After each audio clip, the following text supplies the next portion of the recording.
E aí, pessoal, vamos mergulhar num assunto que, olha, pode parecer coisa do passado, mas que explica muita coisa do que a gente vê hoje no noticiário. Como o professor Robson vem mostrando, a Revolução Russa deixou marcas que duram até hoje. Então, essa nossa revisão vai ser chave para entender o presente e, claro, para todo mundo se preparar para aquela atividade no Wayground. Para a gente começar, vamos olhar para uma coisa bem recente. No dia 24 de fevereiro de 2022, o mundo parou para ver as tropas russas invadindo territórios ucranianos. Foi um choque, né? Mas a verdade é que as tensões nessa região, gente, estão bem longe de serem novidade. Pois é, como o professor Robson tem explicado nas aulas, essa hostilidade toda tem raízes muito, mas muito profundas. Então, para sacar as disputas geopolíticas de hoje, a gente precisa fazer uma viagem de mais de um século no tempo. Vamos nessa? Nossa primeira parada, então, é na Rússia czarista. Imagina só, no comecinho do século XX, o Império Russo era simplesmente o maior país do mundo, uma potência gigantesca. Só que, por baixo de toda essa aparência, a situação era bem complicada. Era um verdadeiro gigante com pés de barro, sabe? Prontinho para desmoronar. Era um lugar de contrastes absurdos.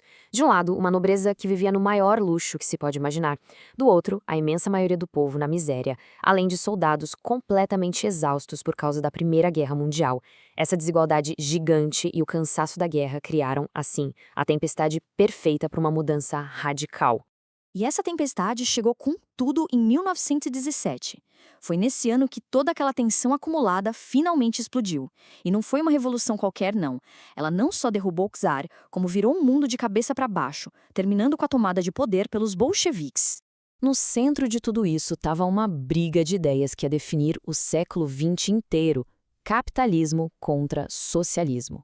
De um lado, o sistema que já existia, onde a grana ficava concentrada na mão de poucos; do outro, a promessa de uma sociedade sem classes, onde a riqueza seria controlada pelo Estado para ser distribuída entre todo mundo. E aí que entram os bolcheviques, liderados por figuras como Lenin e Trotsky. E eles eram mestres na estratégia, viu? Se organizaram, criaram uma mensagem que foi direto no coração do povo e, em outubro, deram o golpe final e tomaram o poder. E o lema deles? Uma genialidade de tão simples e direto: paz, pão e terra. Cada palavra era exatamente o que o povo mais queria. Paz para os soldados que não aguentavam mais a guerra, pão para os que passavam fome nas cidades e terra para os camponeses que sonhavam em ter seu próprio pedaço de chão. Foi um tiro certeiro.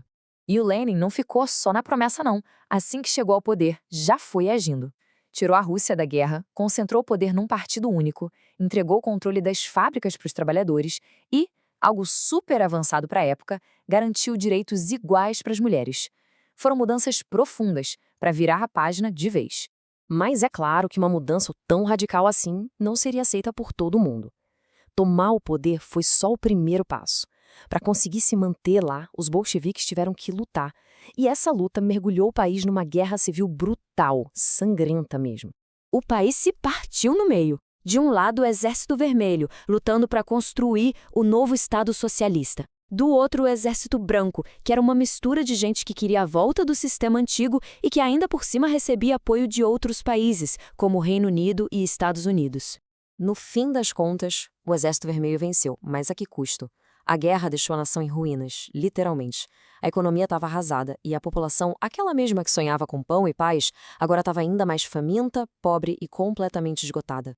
Mas é das cinzas dessa guerra civil que uma nova nação começou a se erguer. Vamos ver agora como os bolcheviques transformaram aquele império destruído numa nova superpotência global, a União Soviética. Com a vitória na guerra, os bolcheviques mudaram de nome, se tornaram o Partido Comunista. E em 1922, eles fundaram oficialmente um país novo e gigantesco, a URS, a União das Repúblicas Socialistas Soviéticas. E quando a gente fala gigantesco, não é força de expressão. A URS uniu 15 repúblicas diferentes, incluindo potências como a própria Rússia e a Ucrânia, todas governadas por um poder central, lá de Moscou.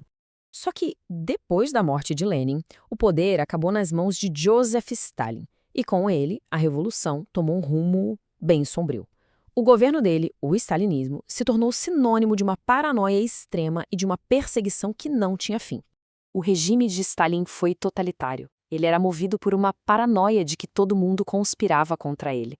Por causa disso, perseguiu minorias e promoveu os expurgos em massa, como o Grande Expurgo, eliminando qualquer um que ele considerasse uma ameaça. Foi um período de medo e repressão que deixou cicatrizes profundas na nação.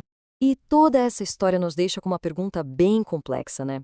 Como é que uma revolução que começou prometendo coisas tão boas como paz, pão e terra acabou se transformando num regime de perseguição e paranoia? Fica aí a reflexão. Então, da queda do czar ao terror de Stalin, a Revolução Russa é muito mais do que só uma história antiga.